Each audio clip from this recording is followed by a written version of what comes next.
జమ్మూ కాశ్మీర్ మాజీ CM national conference అధ్యక్షుడు ఫరూక్ అబ్దుల్లా వాహనంపై కాల్పులు కలకలం రేపాయి. రాత్రి జమ్మూలో ఈ ఘటన జరిగింది. ఆయనతో పాటు ఉప ముఖ్యమంత్రి సురీందర్ చౌదరి ఓ వివాహ వేడుకకు హాజరై తిరిగి వస్తూ ఉండగా దుండగుడు కాల్పులు జరిపాడు.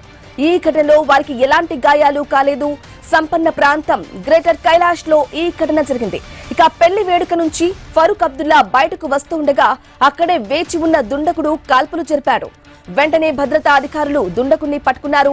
నిందితుణ్ణి పురాణి మండీకి చెందిన కమల్ సింగ్ జంవాల్ గా గుర్తించారు.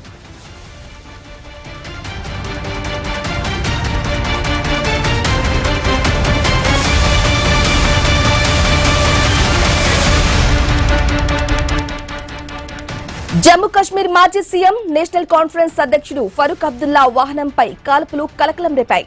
రాత్రి జమ్మూలో ఈ ఘటన జరిగింది. ఆయనతో పాటు ఉప ముఖ్యమంత్రి సురీందర్ చౌదరి ఓ వివాహ వేడుకకు హాజరై తిరిగి వస్తుండగా దుండగుడు కాల్పులు జరిపాడు. ఈ ఘటనలో వారికి ఎలాంటి గాయాలు కాలేదు. సంపన్న ప్రాంతం గ్రేటర్ కైలాష్ లో ఈ ఘటన జరిగింది. ఇక పెళ్లి వేడుక నుంచి ఫరూక్ అబ్దుల్లా బయటకు వస్తూ ఉండగా అక్కడే వేచి ఉన్న దుండగుడు కాల్పులు జరిపాడు. ఇక వెంటనే భద్రతా అధికారులు దుండగుణ్ణి పట్టుకున్నారు. నిందితుణ్ణి పురాణి మండికి చెందిన కమల్ సింగ్ జంవాల్ గా గుర్తించారు.